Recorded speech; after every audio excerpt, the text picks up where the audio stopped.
నమస్తే welcome to Suman TV నేను మీ విష్ణు ప్రస్తుతంతో పాటు certified financial planner Ram Prasad గారు ఉన్నారు వారితో మాట్లాడదాం సార్ నమస్తే సార్ రామ్ ప్రసాద్ గారు నమస్తే విష్ణు గారు. రామ్ ప్రసాద్ గారు ఎప్పటి నుంచో ఒక టాపిక్ గురించి అడగదాం అనుకుంటూ ఉన్నా EMI versus SIP equated monthly instalment versus systematic investment plan ఏంటి అసలు ఈ రెండింటిని ఏ విధంగా అర్థం చేసుకోవాలి అసలు ఈఎంఐ ఎవరికి తెలవకుండా ఉండదు, అందరికీ తెలుసు. ఓకే, ఈఎంఐ అంటే ఒకసారిగా మనం ఎఫర్ట్ చేయలేని వాటిని ఒక లోన్ ద్వారా తీసుకొని సమకూర్చుకోవటం, అది సమకూర్చుకున్నాక దాన్ని మంత్లీ క్లియర్ ఆఫ్ చేయటాన్ని ఈఎంఐ అన్నారు. ఒక fixed amount every month, so that మనకి బర్డెన్ అవ్వకుండా అతను కూడా మన ఫైనాన్షియల్ ఎలిజిబిలిటీని బట్టి ఇతను ఎంత కంఫర్ట్గా కట్టగలడు అంత మొత్తానికి ఒక లోన్ ఇస్తారు, దాన్ని ఈఎంఐ అన్నారు. ఎస్ఐపి అంటే మంత్లీ ఇన్వెస్ట్మెంట్ చేయటాన్ని ఎస్ఐపి. సార్ అయితే ఈఎంఐ విషయానికి వస్తే అంటే ఒకేసారి పెద్ద అమౌంట్ కట్టుకోలేని వాళ్ళు అమౌంట్ని స్ప్లిట్ చేసుకొని నెల నెల ఎవరికి తగ్గట్టుగా వాళ్ళు కట్టుకోవడం ఈఎంఐ. ఇది మనకి బెనిఫిట్. అంటే పబ్లిక్కి వినియోగదారులు అనేవాళ్ళు ఓ పెద్ద అమౌంట్ ఒకేసారి కట్టుకోలేక చిన్న మొత్తాల్లో కట్టుకుంటూ ఉంటాము నెలవారీగా. అవును. అదే దీనివల్ల వినియోగదారుడికి అయితే డైరెక్ట్ మనం బెనిఫిట్ ఉంటుంది. మరి బ్యాంకుకి ఏం బెనిఫిట్ ఉంటుంది మనకి ఈఎంఐ సదుపాయం కల్పించడం వల్ల? ఎస్, క్లియర్గా మనం చెప్పుకుందాం. అది మొదటిగా ఈఎంఐ అనే కాన్సెప్ట్ లేని పక్షంలో ఈరోజు మన లైఫ్ స్టైల్ ఇలా ఉండేది కాదు. ఈఎంఐ లేకపోతే, ఈఎంఐ అనే కాన్సెప్టే లేకపోతే ఈ ప్రపంచం ఇలా ఉండేది కాదు ఈరోజు. ఓకే, అంటే సంపాదించాక కొనుక్కుంటే అది కొనుక్కోవటం. ఈఎంఐ అంటే సంపాదన లేనప్పుడు సమకూర్చుకొని తర్వాత మీ సంపాదన దాన్ని కట్టడం ఈఎంఐ. ఓకే కదా, nothing wrong in having an EMI. EMI తీసుకోవడంలో ఎటువంటి తప్పు లేదు. మరి నా అవసరం ఉంది, అవసరానికి తగ్గ మనీ నా దగ్గర లేదు, కానీ నాకు అది నిత్యావసరం, ఇమ్మీడియట్గా అవసరం, అప్పుడు ఏం చేయాలి? ఇప్పుడు హెల్త్ కేర్కి కూడా డబ్బులు పెట్టలేని పక్షంలో క్రెడిట్ కార్డ్ స్వైప్ చేసి ఈఎంఐ చేసుకున్నారు కదా, ప్రాణాలు నిలుపుకున్నారు కదా, ఈఎంఐలో తప్పే ఉంది. ఆ క్షణంలో మన అవసరం అనేది ఫిల్ఫిల్ అయిపోయింది, తీర్చుకోగలిగాము, ఒక ప్రాణాన్ని నిలబెట్టింది కదా, అంతకంటే ఏం కాదు.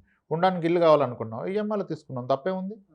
ఎస్. ఇప్పుడు coming to me question, EMI వలన బ్యాంకర్కి లేదా ఇన్స్టిట్యూట్కి లాభం ఏంటండి? అసలు బ్యాంకర్ యొక్క వ్యాపారం ఏంటండి? అతని దగ్గరికి ఇప్పుడు ఒక వ్యక్తి యొక్క ఒక 60 ఏళ్ల వయసులో ఉన్న వ్యక్తి అతనికి వచ్చిన 40 లక్షలు లేదా 50 లక్షలు తీసుకొని నెమ్మదిగా నడుస్తూ బ్యాంక్కి వెళ్తాడు. వెళ్ళి, సార్ నమస్తే, ఇవి నా దగ్గర ఉన్న డబ్బులు, ఇది నా చివరి సంపాదన, దీంతో నా జీవితకాలం నేను లాక్కోవాలి కాబట్టి నాకు ఒక మంచి పథకం చెప్పండి అని చెప్పి ఆయన ఫిక్స్డ్ డిపాజిట్లో పెడతారు. ఆయన ఫిక్స్డ్ డిపాజిట్ని 6%లో బ్యాంకర్ తీసుకున్నాడు. ఫిక్స్డ్ డిపాజిట్ అంటే దాని అర్థం ఏంటి? ఎటువంటి రిస్క్ లేకుండా గ్యారంటీగా నేను కమిట్ చేసిన 6% నెక్స్ట్ 10 ఇయర్స్ ఎవ్రీ మంత్ కానీ ఇయర్ కానీ ఆన్ డాట్ ఇస్తే అది ఫిక్స్డ్ డిపాజిట్, ఎటువంటి రిస్క్ లేని ప్రొడక్ట్. మరి ఇప్పుడు ఒక వ్యక్తి దగ్గర 6% ఖచ్చితంగా ఇస్తానని తీసుకున్న డబ్బులు నేను నా దగ్గర పెట్టుకుంటే ఆయనకు 6 ఎలా ఇస్తాను? ఆయనకి ఇవ్వాలంటే ఈ డబ్బులు నేను వ్యాపారంలో పెట్టి సంపాదించాలి కదా. అప్పుడు ఈ అమౌంట్ని ఇతను ఇంకోళ్ళకి ఈఎంఐ లాగా లోన్లో ఇస్తాడు. ప్రాబబ్లీ ఒక తండ్రి వెళ్ళి ఎఫ్డీ చేశాడు, కొడుకు వెళ్ళి కార్ లోన్ తీసుకున్నాడు. మరి కొడుకు ఇస్తే వెనక్కి ఇవ్వకపోవచ్చు కదా. సొంత తమ్ముడికైనా బ్రదర్ ఇస్తే ఏమో డౌట్స్ ఉంటాయి. అదే ఆయన బ్యాంకులో ఎఫ్డీ పెడితే ఈయన వెళ్ళి బ్యాంక్ దగ్గర హోమ్ లోనో కార్ లోనో పర్సనల్ లోనో తీసుకుంటే ఈయన బ్యాంక్ కడతాడు, బ్యాంకర్ ఆయనకి ఇంట్రెస్ట్ ఇస్తాడు. టిపికల్గా పర్సనల్ లోన్స్ మరీ 1 lakh above take home salaries 75,000 above ఉంటే 10.4% ఇస్తారు, కానీ తక్కువ సాలరీస్ ఉంటే 12.5-13%కి ఇస్తారు పర్సనల్ లోన్స్. అంటే కంపెనీ కేటగిరీని బట్టి open ended category, D category, C category కంపెనీలో ఉండి 35,000 సాలరీ ఉంటే personal loan rate of interest 12.5. ఈ మనీ బ్యాంకర్కి ఎక్కడిది? This on FD money. వాడు 6%కి తీసుకొని మంచిగా 12%కి ఇచ్చాడు, 12.5కి ఇచ్చాడు. మనీ ఎవరిది? డిపాజిటర్ది. ఆయన కోసం 6, బ్యాంకర్ ఎవరు? మధ్యలో ఇతను వ్యాపారం చేస్తున్నాడు, ఇతని కోసం 6.5%. సో 6%కి తీసుకుంటాడు, 12%కి ఇస్తాడు. ముగ్గురు అవసరాలు తీరిపోయాయి. అతని అవసరం గ్యారంటీ ఇన్కమ్, ఆయన అవసరం తీరిపోయింది. ఈ బ్యాంకర్ అవసరం వచ్చి ఇంట్రెస్ట్, నెట్ ఇంట్రెస్ట్ మార్జిన్, నేను ఎంతకు తీసుకున్నాను ఎంతకి ఇచ్చాను, హైయెస్ట్ మార్జిన్ కావాలి ఆయనకి, ఈయన అవసరం తీరిపోయింది. ఇతను ఈఎంఐలో తీసుకున్న అతనికి ఆయన అవసరాలు వేరు కదా, ఆయనకి ఇల్లు కావాలి, కారు కావాలి, అది ఆయన అవసరం తీరిపోయింది. ఓకే, ఇలా ముగ్గురు అవసరాలు తీరిపోతాయి. కానీ దీంట్లో మేజర్ బెనిఫిట్ అయ్యేది ఎవరు? ముగ్గురు కావచ్చు ప్రాబబ్లీ, కానీ గ్యారంటీగా బెనిఫిట్ అయితే బ్యాంకరే.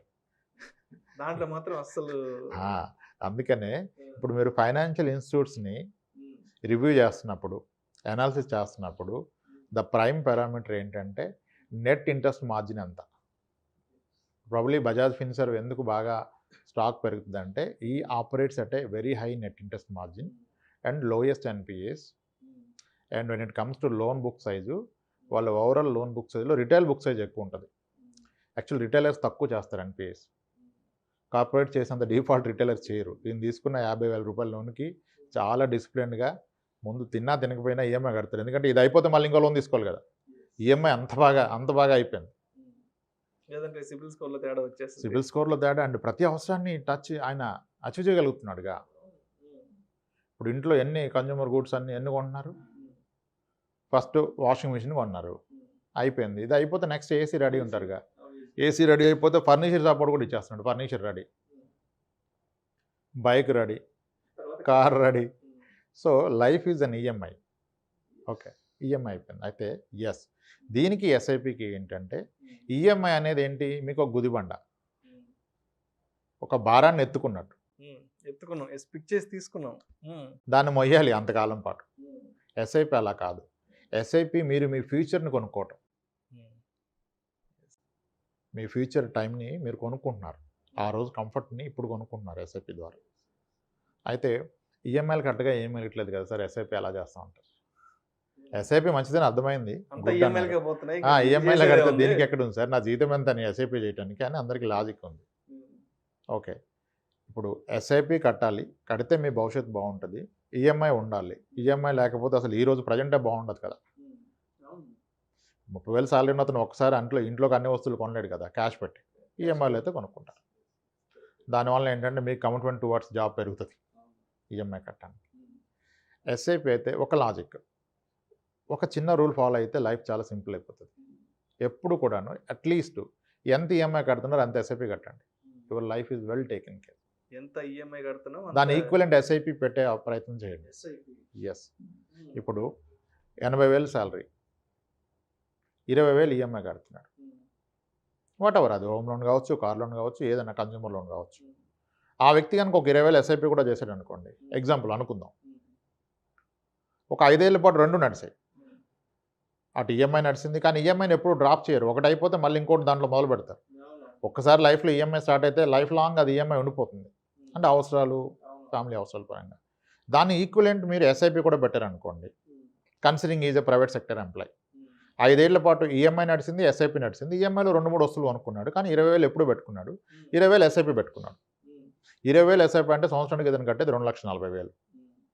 5 ఏళ్ల పాటు పెడితే 5 × 2,40,000, ఇంచుమించుగా ఒక 12 లక్షలు అనుకోండి. 12 లక్షలు నేను ఎస్ఐపిలో పెట్టాడు. అంతా బాగుండి మార్కెట్ అనుకూలంగా ఉండి బాగా నడిచింది అనుకోండి, 15% మాట్లాడుతున్నారుగా సిఏజిఆర్. ఆ 15 వస్తే మీరు పెట్టిన 12 లక్షలు కాస్త ఇంచుమించుగా 18 లక్షలు అవుతుంది ఆ రోజుకి. సరే 12 వచ్చింది అనుకోండి, 16 లక్షలు అవుతుంది. లేదు మార్కెట్ క్రాష్ అయిపోయింది అనుకోండి, మీరు పెట్టిందే ఉంటుంది. లేదా పెట్టిందానికి 1 లక్ష తక్కువ ఉందనుకోండి, ఏం చేస్తాం మరి, సబ్ప్రైమ్ ఇష్యూ లాంటి ఇష్యూలు వస్తాయి. ఉంది, ఆ రోజు మీ జాబ్ కోల్పోయారు, ఈ వ్యక్తి జాబ్ కోల్పోయాడు. మరి ఈఎంఐ కట్టకపోతే సిబిల్ పోతుంది. మీ కారు ఉంటే కారు లాక్కెళ్ళిపోతాడు బ్యాంకర్, ఇల్లు ఉంటే నోటీస్ ఇచ్చేస్తాడు. 2 మంత్స్ కట్టకపోతే 3rd మంత్ నోటీస్ వచ్చేస్తుంది. మరి ఆ టైంలో మీ మ్యూచువల్ ఫండ్లో కనుక ఒక 10 లక్షలు ఉంటే దీన్ని ఆపేసి, ఎస్ఐపిని ఆపేసి, ఇక్కడున్న 10 లక్షల నుంచి నెలవారీ ఒక 60,000 తీసుకోగలరు కదా మీరు. ఒక 4 ఏళ్ళు 5 ఏళ్ల పాటు మీరు, లేదు ఒక 2 ఏళ్ల పాటు ధైర్యంగా సాగించగలరు కదా మీ జీవితాన్ని. సో కాబట్టి ఈఎంఐ పెట్టుకోండి, వీఆర్ నాట్ అగెన్స్ట్ ఈఎంఐ. అవకాశం ఉంటే ఈఎంఐకి ఈక్వలెంట్ ఎస్ఐపి పెడితే, దో మీరు ప్రైవేట్ సెక్టార్ ఉన్నా ఏ రోజు మీరు ధైర్యంగా ప్రశాంతంగా పడుకోవచ్చు. మీ అకౌంట్లో ఉన్నట్టే కదా, కాస్త ఎక్కువ తక్కువ గ్యారంటీ రిటర్న్ ఎక్కడ చెప్పట్లా, బట్ అందుబాటులో ఉండాలి కదా. ఎస్, అలా ప్లాన్ చేసుకోవాలి. ఈక్వల్ టు మీ ఈఎంఐ, ఆ ఎస్ఐపి చేస్తే your very well planner, financial plan చేసుకున్నట్టే మీరు. Yes sir. Thank you sir, thank you so much Ramaprasad గారు.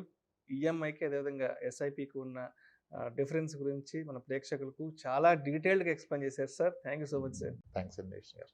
ఇలాంటి మరిన్ని ఇంట్రెస్టింగ్ వీడియోస్, వాల్యుబుల్ ఇన్ఫర్మేషన్ కోసం వెంటనే మా ఛానల్ను సబ్స్క్రైబ్ చేయండి, లైక్ చేయండి, షేర్ చేయండి. అదేవిధంగా మీ అభిప్రాయాలను వీడియోస్ కింద కామెంట్స్ రూపంలో మాకు తెలియచేయండి. This is Vishnu signing off.